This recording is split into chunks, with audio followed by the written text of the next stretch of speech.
Kalian pernah membayangkan gak sih seseorang yang kalian amat percayai, kalian juga sayangi, bahkan kalian cintai, menjadi orang terakhir yang kalian temui dalam hidup?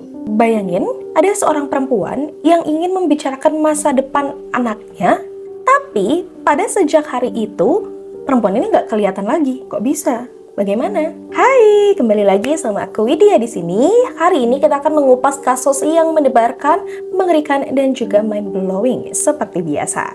Karena hari ini kita akan membahas kasus tentang seorang wanita yang mencoba mencari keadilan, tapi justru dibungkam oleh orang yang seharusnya melindunginya. Sebelum kita masuk ke ceritanya, jangan lupa untuk dibantu diklik subscribe dan nyalakan lonceng notifikasinya.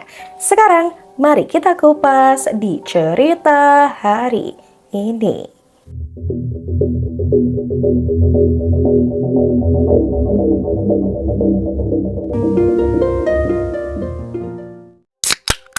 Namanya Eliza Silva Samudio, yang lahir pada 22 Februari 1985 di kota Foz do Iguaçu, Brazil.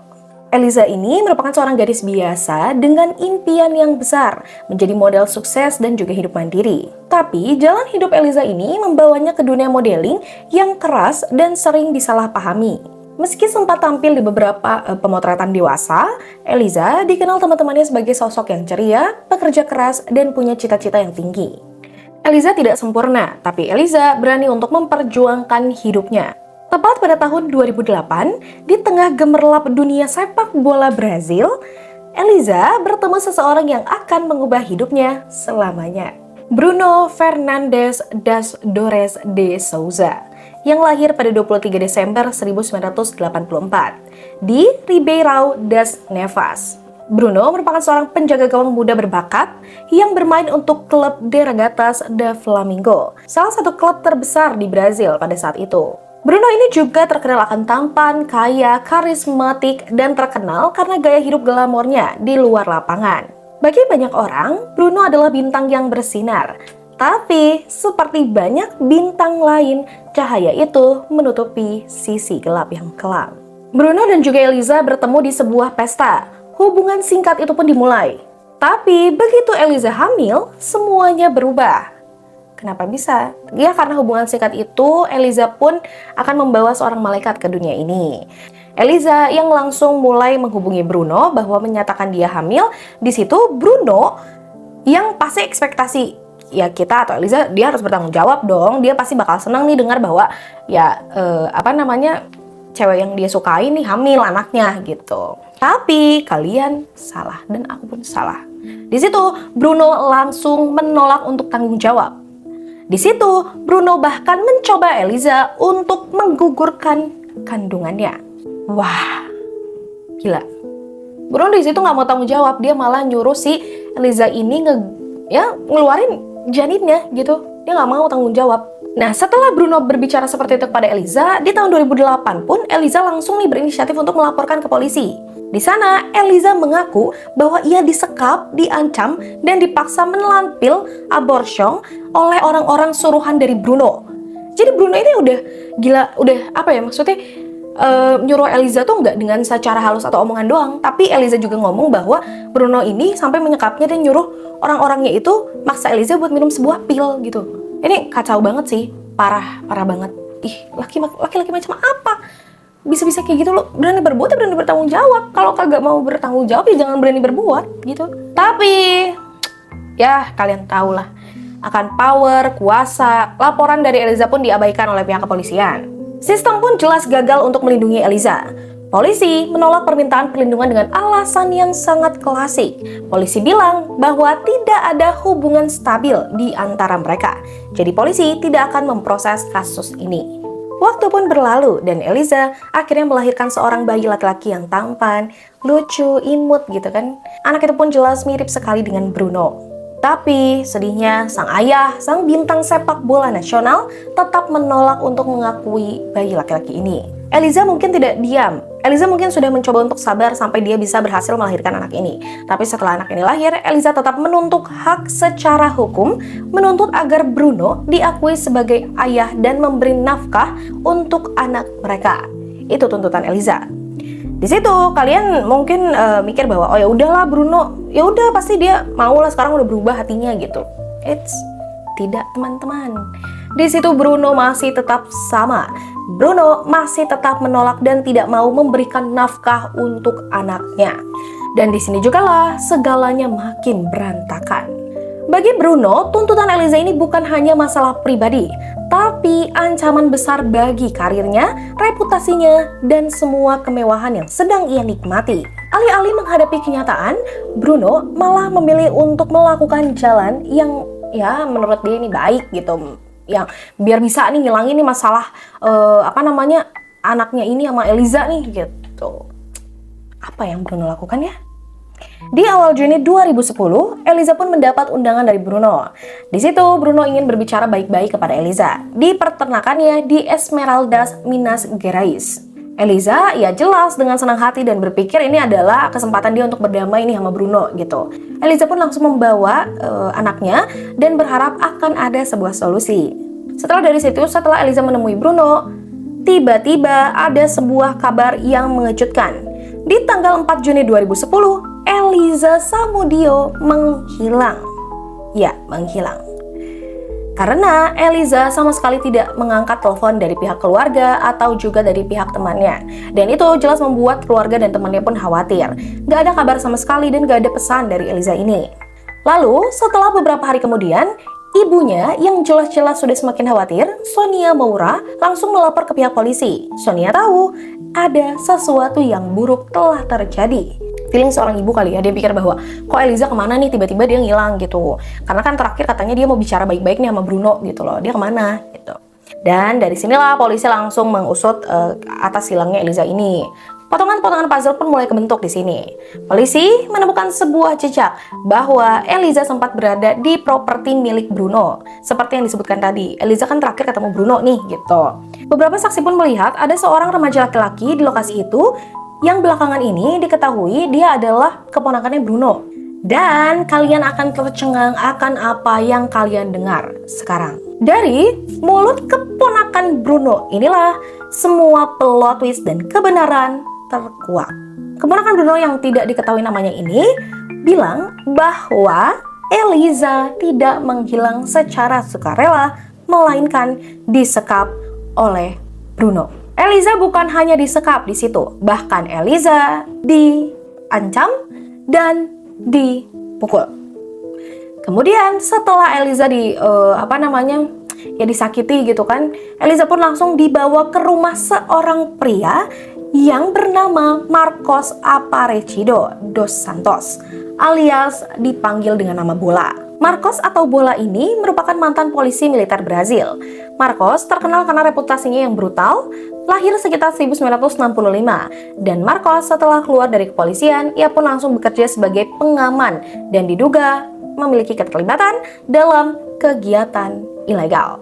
Marcos juga, menurut kesaksian keponakan dari Bruno ini, melakukan eksekusi terhadap Eliza. Eliza bukan hanya disakiti secara, biasa gitu. Dia bahkan dicekik, terus, oh my god. Bagian tubuh Eliza dipisah-pisah, dan bagian tubuh itu pun diberikan kepada anjing-anjing Rottweiler milik Bola untuk menghilangkan bukti.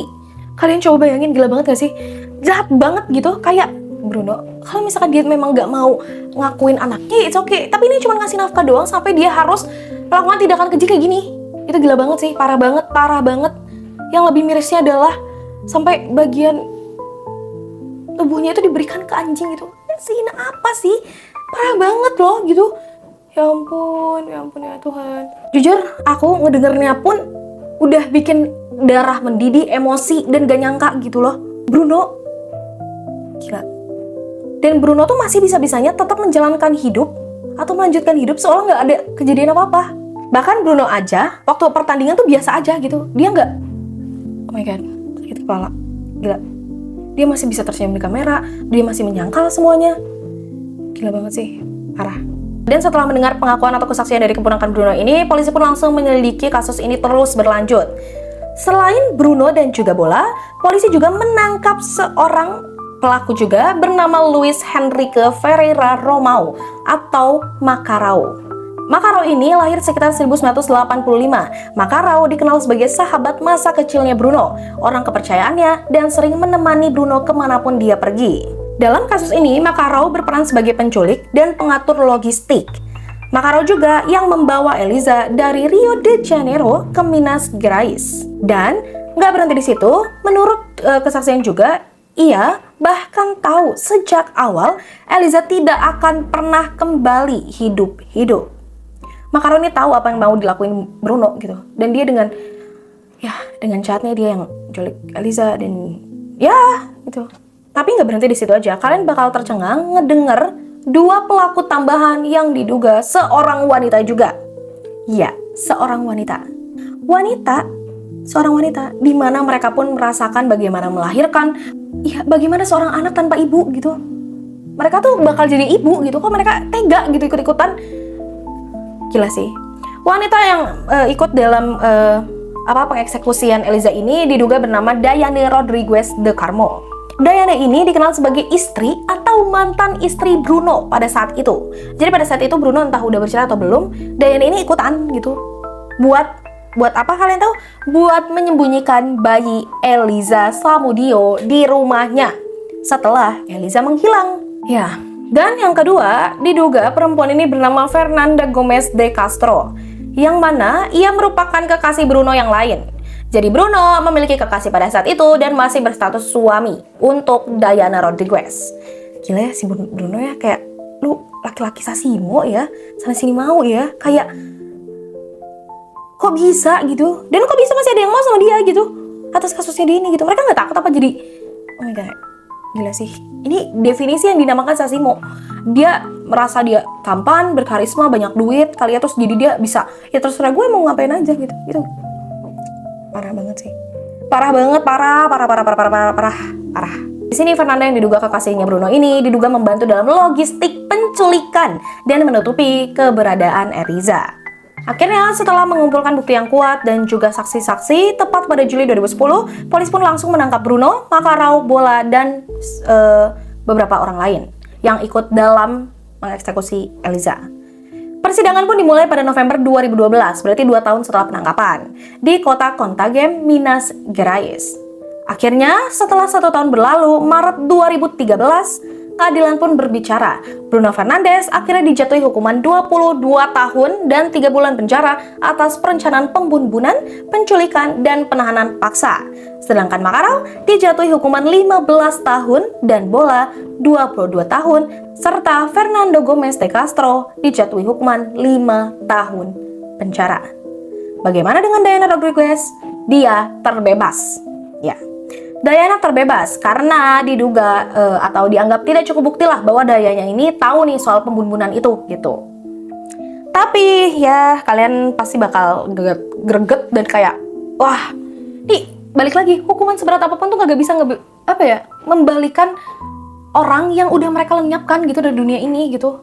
Dan parahnya lagi nih, keadilan di Brazil ternyata gak sekuat itu gitu. Dan gak seperti apa yang kita harapkan. Kenapa begitu? Karena di tahun 2017 setelah vonis di 2013 4 tahun lah ya, setelah dijatuhkan itu, Bruno ternyata diduga dibebaskan sementara karena alasan teknis. Dimana di situ proses bandingnya pun katanya terlalu lama. Dan yang lebih absurd lagi di sini, Bruno masih diterima loh buat main sepak bola di klub Boa Esporte. Parah sih, parah banget. Yang masih nerima dia jadi pemain bola pun juga parah. Yang ini hukum di Brazil pun parah banget gitu. Parah banget.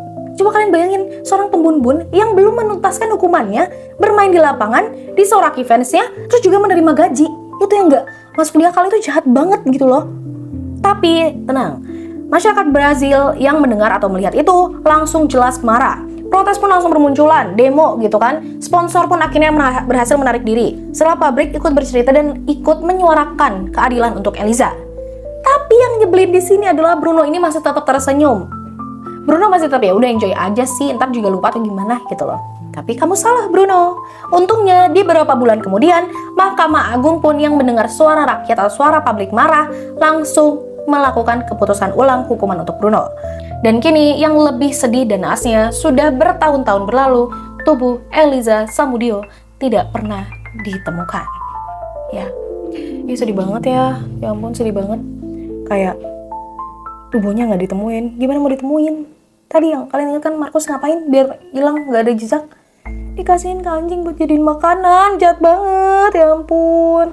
Dan ya, kisah Elisa ini akan tetap hidup. Ayo kita suarakan terus, dan di sini aku pun memberikan kisah atau informasi ini agar kalian tuh mengetahui kasus-kasus gelap yang dimana keadilannya masih belum dituntaskan, agar kita pun juga bisa lebih membuka mata bahwa manusia bisa melebihi setan. Sekali lagi. Dan sekali lagi, perempuan tidak mendapatkan keadilan yang seharusnya.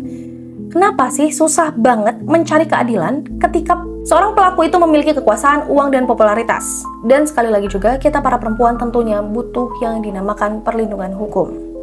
Hukum di negara atau di dunia ini penting atau harus sekali membuat undang-undang terhadap hak perempuan.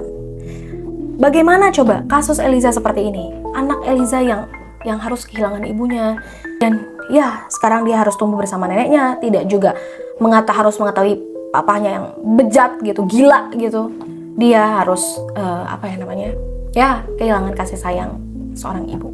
Sekali lagi, ini bukan kasus tentang pembunuhan aja, tapi di mana di sini kita diajarkan di mana seorang ibu mencoba menegakkan haknya, dan sekali lagi sistem hukum yang gagal untuk melindunginya. Di mana seorang pria ini merasa berhak atas hidup orang lain hanya karena dia terkenal. Dan juga tentang betapa mahalnya harga keadilan, terutama bagi mereka yang tidak punya kuasa atau tidak punya uang. Dan ya, beginilah hidup. Tidak adil ya, gak adil banget sih. Parah banget. Kacau, gila. Ya, bagaimana menurut kalian? Tulis pendapat kalian di kolom komentar sebanyak-banyaknya. Bagaimana? Apakah menurut kalian Bruno layak diberi kayaknya diberi kesempatan kedua? Kayaknya dia nggak layak ya, dia bukan manusia gitu. Hukuman Bruno menurut kalian apakah adil? Menurut aku sih, kalau menurut aku pribadi nggak adil sih. Ya, tulis pendapat kalian di bawah di kolom komentar. Dan jangan lupa buat kalian yang suka kasus-kasus kriminal mendebarkan dari seluruh dunia seperti ini, untuk diklik like, subscribe, share, dan nyalakan lonceng notifikasinya agar tetap aman, waspada, dan terinformasi. Tunggu next kasus mendebarkan lainnya hanya di Kisah Kriminal Nyata.